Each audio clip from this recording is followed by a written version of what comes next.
All right, so Tears of the Kingdom has been out for about a week now. I've been playing it for a couple days after finally getting my Amazon package. Thank you, Amazon, for being 3 days late on that. Uh, and I had a lot of thoughts, a lot of kind of chaotic thoughts that are swirling about in my mind, and I wanted to share my thoughts in a mostly spoiler free video for anyone who might be interested or is trying to figure out if they want to drop the $70 on this game. It does seem like a lot of money, especially for Nintendo, especially since their games rarely go down in price. So I'll just share my initial thoughts for those interested. First of all, I want to start by saying it's fun. It's very fun. This is an excellent game. It'll probably end up being my game of the year, which I imagine is true for a lot of people. It's also very big. There's a lot to do in this game. It is. I know Breath of the Wild was a big game, but this is far bigger. It blows Breath of the Wild out of the water. I mean, I'm only a few hours in, but I think the price tag is worth it. I don't think anyone who's playing it is going to be calling it $70 DLC anymore, which is great and is about how we all expected it to go and be received. I would call it a very successful sequel, and I'm not just saying that because it's been getting rave reviews and had 10 million units sold in 3 days. Oh my god. Oh, that is insanity. It is sold more in in 3 days than most games will ever sell. That is easily one of the fastest selling games of all time. That is absolute madness. How it really shows that it was really hyped up and has kind of lived up to the hype. Um, I guess what I mean to say is it feels like a very well done sequel. It draws a lot of connections to Breath of the Wild. Obviously, if you're a sequel, you have to draw connections, and it's got the same kind of base map as Breath of the Wild. It's still got the shrines, the towers, the memories, the Koroks. You gotta travel throughout the land to each region, help the various people and races of Hyrule solve their problems. So it's very similar to Breath of the Wild in its open-endedness and in some of its major gameplay changes. In some ways, it feels a lot like Breath of the Wild, but with a new coat of paint.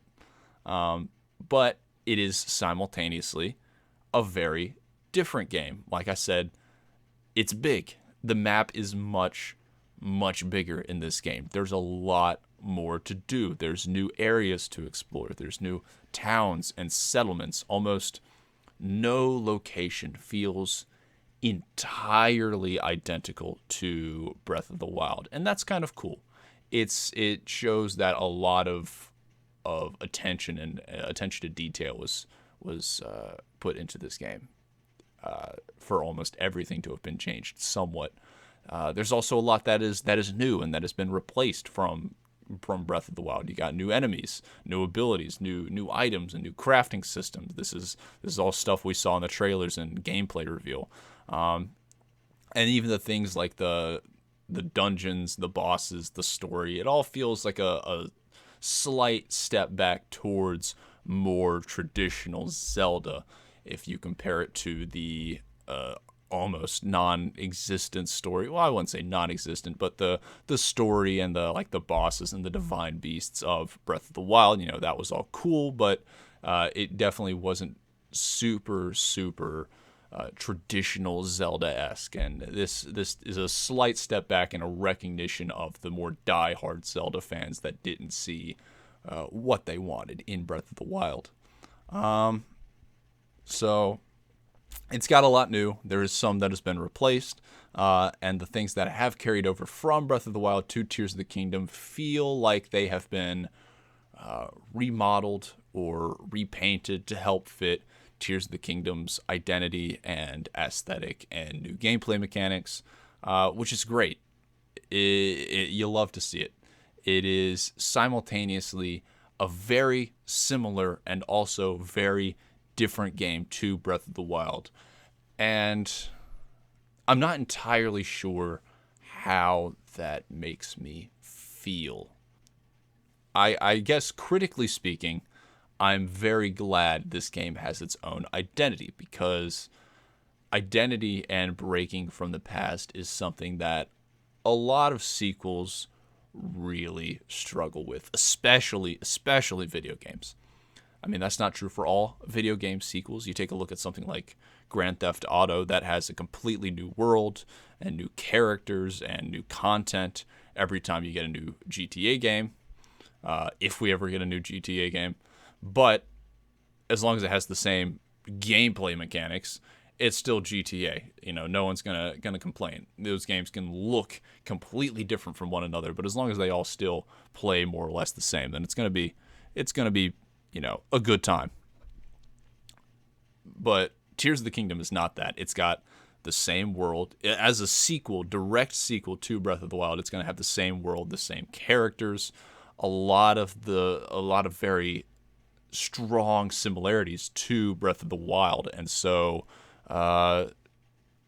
trying to have its own identity while drawing similarities to, Breath of the Wild is something that a lot of games would struggle with, and that is something you have seen a lot of games struggle with. And I don't think Tears of the Kingdom does struggle with it. It has its own aesthetic.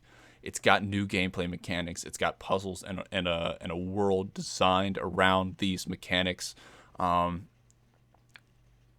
of the Wild encouraged creativity and exploration in a way that feels uniquely Nintendo, and Tears of the Kingdom does the same, but in a way that is also unique to it, compared to Breath of the Wild. So that is great.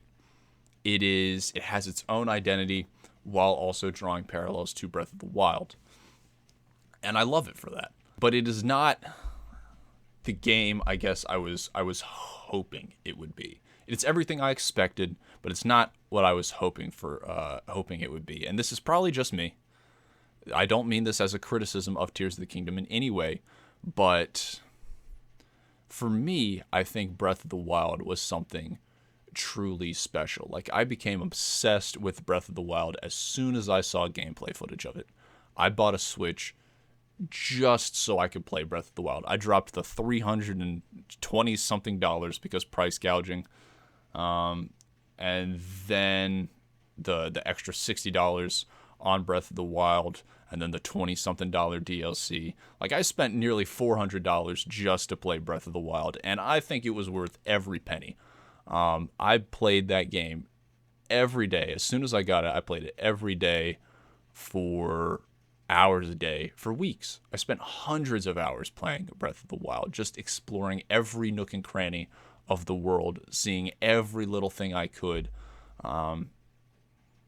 It was phenomenal. My playtime has really only been surpassed by Minecraft and Rocket League, and those are games that are made to be infinitely replayable. It's just, I had so much fun exploring the world of Breath of the Wild, and nothing since then has recaptured the same magic of that first playthrough of Breath of the Wild. Even subsequent playthroughs of the game, I think people have described there's something really truly special about the first time you play Breath of the Wild. There's really just something there, having this massive world that is completely new to you, and giving you these couple of mechanics that are also completely new and are simple in how they're designed, but can be used to create complex puzzles, and the game just says, go nuts. Having that is super exciting and super magical, and having all these puzzles to solve and this world to explore, it's awesome. And I wanted something that would recapture that same magic. I wanted Tears of the Kingdom to have that same magic, that feeling of pure passion and motivation to play and do everything in this game. and Tears of the Kingdom is not quite the same as Breath of the Wild. And it's just not quite the same. I don't mean that as a criticism. Maybe I've played Breath of the Wild too much. Maybe I've explored the world too much. Maybe it's just me. Maybe I've changed over the 6 years that we've waited on Tears of the Kingdom. I can't really tell if it's because Tears of the Kingdom is too similar or too different.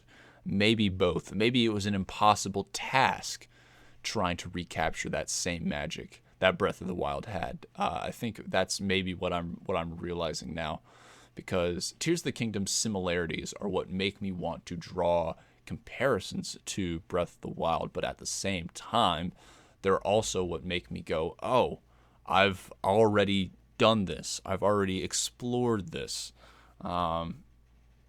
Like the world. I know there's changes pretty much everywhere, but it is still largely the same world, and no longer having these massive swaths of uncharted area to explore where it's like I have no idea what's beyond the next corner. Now it's more like, okay, I have some idea of what's beyond the next corner. So I guess a little magic is gone there. At the same time, it's also very different from Breath of the Wild, and those differences are what create new excitement and creativity. But it's also what makes me want to kind of treat this as a new game and not expect the same magic from Breath of the Wild, if that makes sense. I don't know. I guess I wanted a new game in an entirely new world that explored, I don't know, it just, where all the elements just kind of melded together to somehow recapture the same magic that Breath of the Wild captured with its encouraging creativity and having this massive, completely new world to explore. And I guess maybe I'm realizing now that that's probably an impossible task.